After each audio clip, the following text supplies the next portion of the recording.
This is Countdown to Economic Collapse, April 8th, 2012. I'm David John Sponheim, running for president under America's Third Party. My fellow Americans, we clearly have a problem.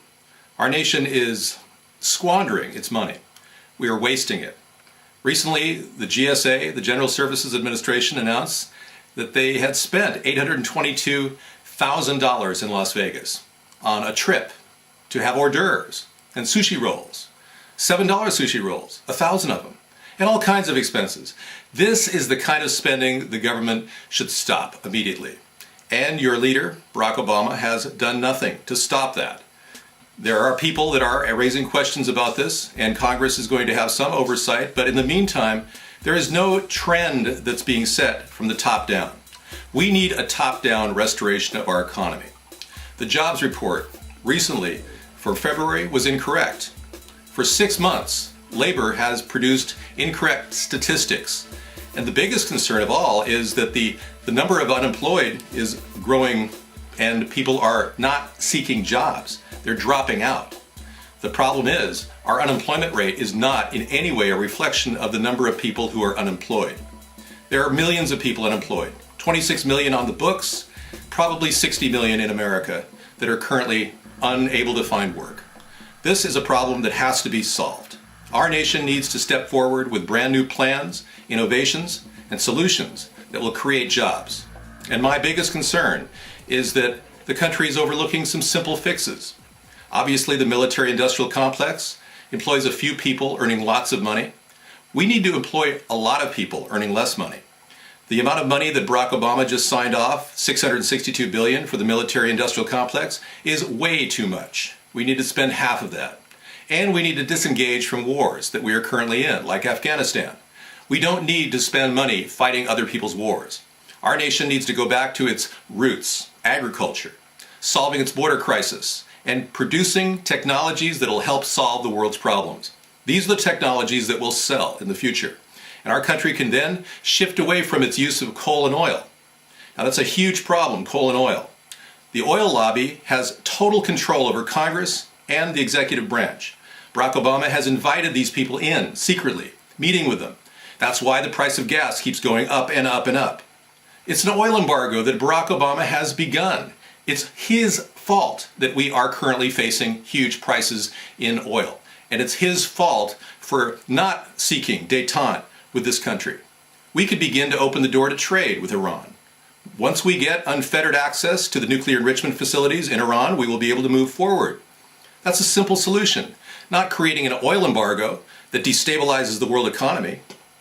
Now, the earning reports that have come out about the economy show very bad problems.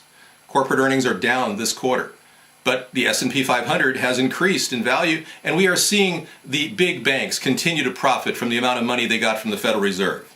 Oh, it's working, but not for the average American. The money went into the banks then invested in foreign countries to make money, and then they invest in the stock market, which continues to expand. But the American people aren't seeing jobs. The banks aren't loaning money to businesses that can truly create jobs. The problem is clearly a systemic problem that is not being resolved by Barack Obama. Now, one of the key solutions, I believe, to our economy is to legalize marijuana. Look at the chart on the screen right now and notice that no one dies from an overdose of marijuana. The number of people who die of alcohol-related or cigarette-related is completely larger than anything related to marijuana. So obviously we need to do something to make marijuana legalized. The government's not going to do it. Congress isn't going to do it. The people of America have asked for it. 16 states have ratified medicinal marijuana use, and 18 more states are looking at that right now. So clearly the next president needs to legalize it. Repeal marijuana from the list of controlled substances from 1970, and use the reason that it is medicinal, because there's no reason for anything to be on that list that is medicinal. And that precedent is something the president can do with an executive order. All of our goals in this country can be amalgamated into one clear vision, one where our country produces biodiesel in the form of hempoline. We legalize marijuana and then reduce the cost of the DEA. $20 billion per year will be saved just in the DEA alone. Not to mention the prison costs Our nation has the highest number of prisoners in the world per capita. 7.3 million people are in the prison system or on probation in this country. It's a huge number. Now, if we release people who are arrested for low-level drug offenses, like marijuana possession, we will save the taxpayer lots and lots of money. Every prisoner costs up to $50,000 per prisoner per year just to warehouse them. So by legalizing marijuana, we will shift gears and move toward a nation dedicated to a biodiesel form of hempoline, which will enrich our diesel supply and lower the cost to our truckers, providing lower cost goods at box stores, and give more money into the economy to help the retail sector. All of that is part of my vision for this country. And I'm giving you an opportunity right now to get me on the ballot in up to 50 states. I'm a declared candidate for Americans Elect, and if I win their nomination, I will move forward as the third-party candidate. In my opinion, my goal is to simply be a person that challenges the two-party system. I want to unite with as many people as I can, so I will be choosing a vice president who is opposite to me politically. And that person I've already picked out is a really good choice. I believe that he will be the right choice. I will announce his name later. In the meantime, what this country can do is solve its problems instead of just talk about it. Begin to move rather quickly. Be proactive to stop Congress from wasting tons of money, and begin to solve all the issues that are related to education, crime, and of course, if we don't solve the housing crisis, our nation will see many more foreclosures in the coming months. Already, March has 10 times more foreclosures than February, and April they expect to see even more. So what we're seeing across the nation is many people suffering economically. You see garage sales opening up all over the place in my area. People are hurting for money, and I'm fully aware of how serious that problem is, and they're digging deep to find solutions to their personal economic problems.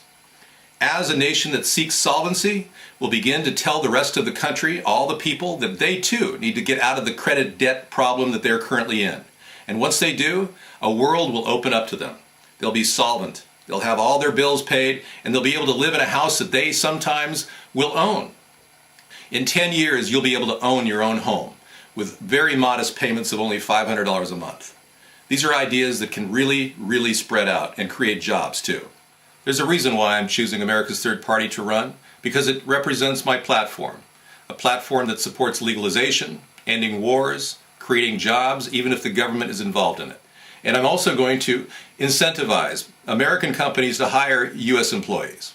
Our infrastructure bank will offer 2% loans to any business that hires employees, U.S. citizens, at a living wage.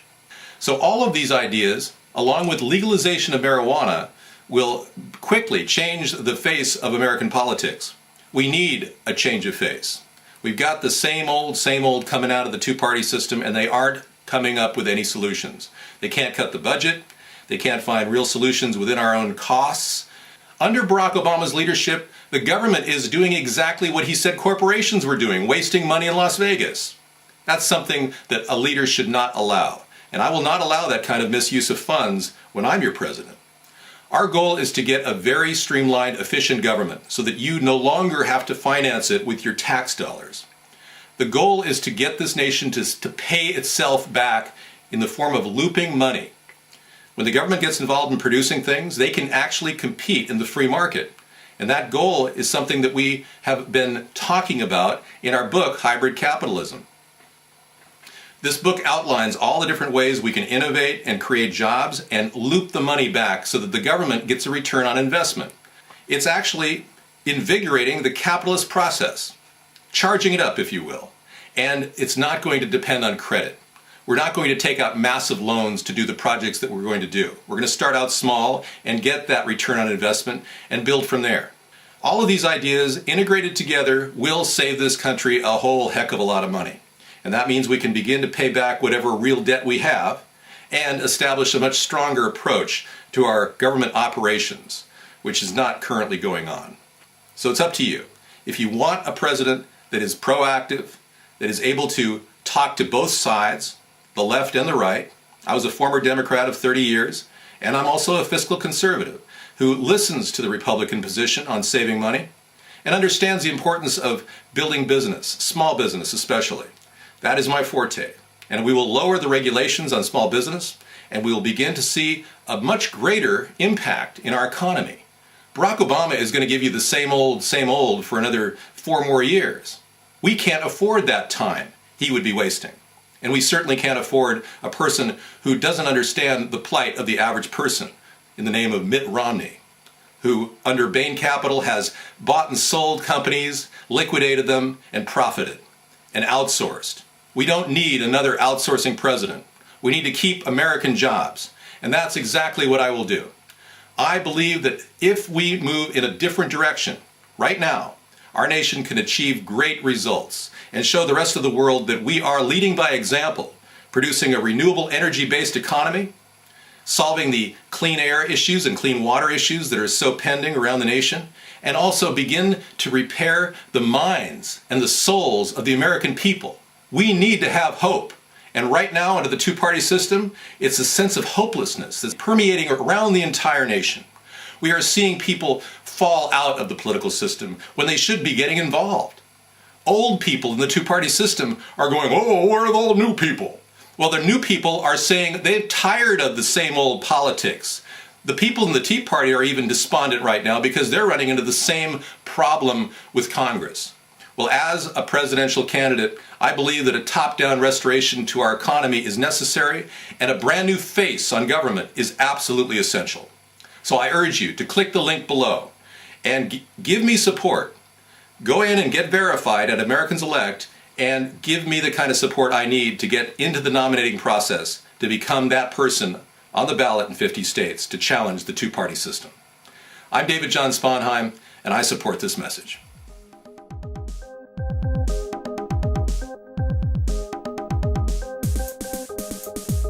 ATP, you and me.